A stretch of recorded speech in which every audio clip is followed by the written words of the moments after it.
Miss হবে না আপনার পছন্দের টিভি শো। দেখুন জি5 অ্যাপে একদম ফ্রি। এরকম একটা কাজ কেন করলেন? এই কাজ আমি করিনি ধর্মাবতার। আসলে অনিকেত মল্লিকই আমার কাছে গুন্ডা পাঠিয়েছিল। আমার কাছে প্রমাণ আছে যে অনিকেত মল্লিক তার ভাই কিঞ্জল মল্লিককে হত্যার ষড়যন্ত্র করেছিলেন। আর এই অভিযোগ যিনি এনেছেন তিনিও এই পরিবারের একজন সদস্য, অরুণাভ ভৌমিক।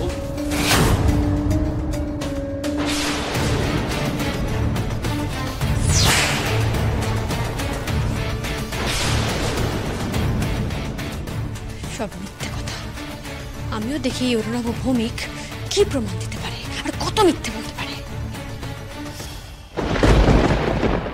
আমি ওনাকে কাঠগড়ায় ডাকতে চাইব। অরুণাভ ভৌমিক, আপনি কাঠগড়ায় আসুন।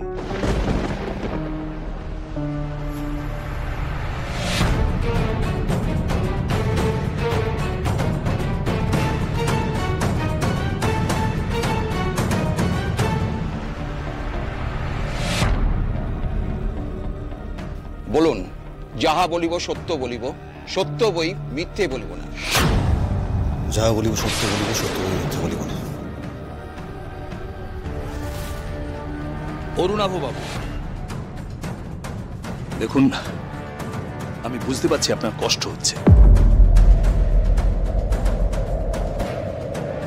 কিন্তু আপনি খুব ঠান্ডা মাথায় শান্তভাবে যা যা জানেন সবটা যদি আদালতকে না বলেন, তাহলে আদালত প্রকৃত দোষীকে শাস্তি দেবে কি করে? ওটা কি সাংঘাতিক ভাব। ওর হঠাৎ করে কিঞ্জলের জন্য এত দুঃখ হচ্ছে, সত্যি আমি না জাস্ট ওই শয়তানিগুলো নিতে পারছি না। ধর্মাবতার, কিঞ্জন মল্লিক আমার ছোট ভাই, খুব ভালোবাসতাম ওকে আমি। ও আমাকে ওর মনের প্রাণের সমস্ত কথা উজাড় করে বলতো। এক মিনিট। অনিকেত মল্লিকের সঙ্গেও তো কিঞ্জল মল্লিকের খুব ভালো সম্পর্ক ছিল, তাহলে উনি ওনাকে না বলে সব কথা আপনাকে কেন উজাড় করে বলতো? অনিকেত তো বাইরে থাকতো, আমেরিকায় চাকরি করতো। আর এই কেটারিং এর ব্যবসাটা আমি আর কিঞ্জল মিলে সামলাতাম। কাজের সূত্রে কিঞ্জল আমার সঙ্গে লেগে থাকতো, আর ওর সুখ দুঃখের সমস্ত কথা আমার সঙ্গে শেয়ার করতো। বুঝতেই পারছেন তো ধর্মাবতার, বাইরে থাকার জন্য এই অনিকেত মল্লিক আর কিঞ্জলের সম্পর্ক আস্তে আস্তে ফিকে হয়ে আসছে। এই একদম মিথ্যে কথা বলবি না স্যার, একদম মিথ্যে কথা বলছো। আমার সঙ্গে আমার ভাই কিঞ্জলের সঙ্গে আমার খুব ভালো সম্পর্ক, ও সমস্ত কিছু বলতো আমাকে, সব কথা বলতো। মিথ্যে কথা বলছে স্যার। আপনি চুপ করুন, আগে ওনাকে বলতে দিন। অরুণাভ ভৌমিক, আপনি কন্টিনিউ করুন। Thank you my lord. এই ব্যবসার কাজের সূত্রে আমি আর কিঞ্জল একবার পুরুলিয়া যাই একটা ইভেন্টের কাছে। সেখানে কিঞ্জল আমাকে প্রথমবার জানায় যে ও শ্যামলী মালাকারকে ভালোবাসে এবং তাকে প্রপোজ করতে চায়।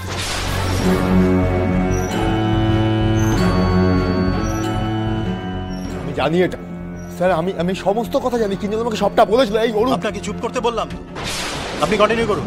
হ্যাঁ ধর্মাবতার, কিঞ্জল অনিকেতকে বলেছে, কারণ আমি কিঞ্জলকে বলেছিলাম এই অনিকেতকে বলার জন্য।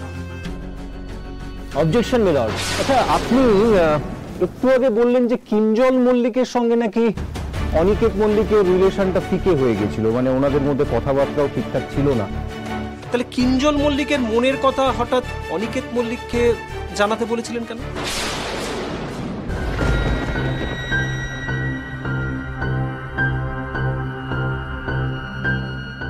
মিথ্যে তো, একটা মিথ্যে বলতে গিয়ে অনেকগুলো মিথ্যে বলতে হয়, আর কত মিথ্যে বলবে কে জানে। কি করে জানবো স্যার যে এর পরিণতি এতটা ভয়ঙ্কর হবে? ধর্মাবতার, আমাদের বাড়িতে আগেও প্রেম নিয়ে একটা বিরাট বড় গন্ডগোল হয়েছিল, যার জেরে অনিকেত মল্লিক বাড়ি ছেড়ে চলে যায়।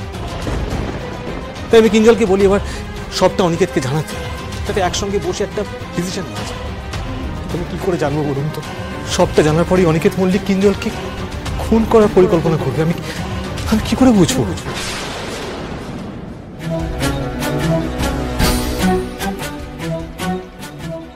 কি করে জানবো বলুন তো? আমার ওই প্রাণবন্ত ভাইটা জলের তরে ভেসে চিরকালের মতো হারিয়ে যাবে।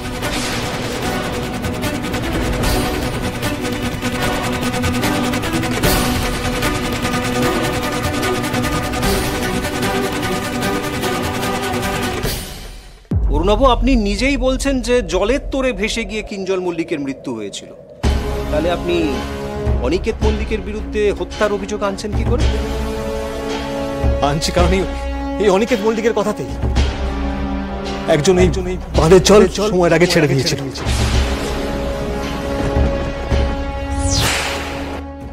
হ্যাঁ ধর্মপদ, আমি অনেক খুঁজে সেই লোকটিকে সঙ্গে করে এখানে এনেছি।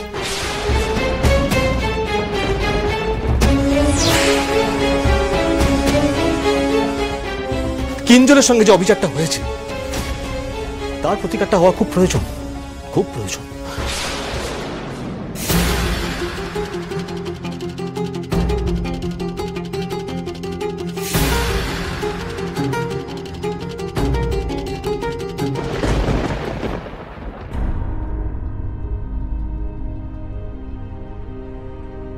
সব কি হচ্ছে আমার সাথে? সেই ব্যক্তিকে হাজির করা হোক। সায়ন্তন বাবু আসুন।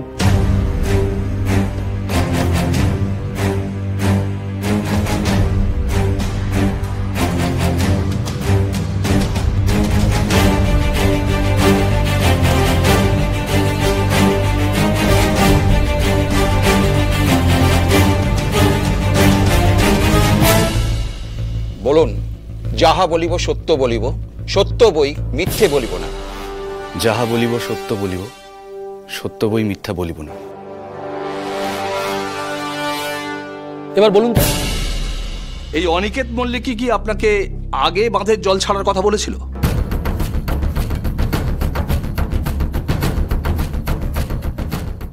এরকম একটা কাজ কেন করলেন? এই কাজ আমি করিনি ধর্মাবতার। আসলে অনিকেত মল্লিকই আমার কাছে গুন্ডা পাঠিয়েছিল। তারপর ওই গুন্ডা মতো লোকটা ফোর্সফুলি ভিতরে এসে আমাকে বেঁধে রাখে, তারপর নিজেই জল ছেড়ে দেয়, যাতে নির্দিষ্ট সময়ের আগে জল নদী খাতে আছড়ে পড়ে আর দাঁড়িয়ে থাকা কিঞ্জল ভেসে যায়।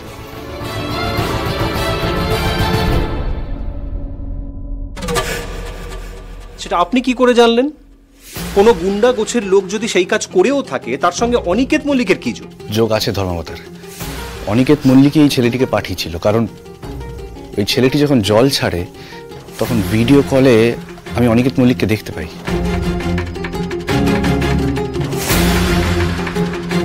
কারণ অনিকেত মল্লিক ভিডিও কল করে সেই সময় ছেলেটিকে।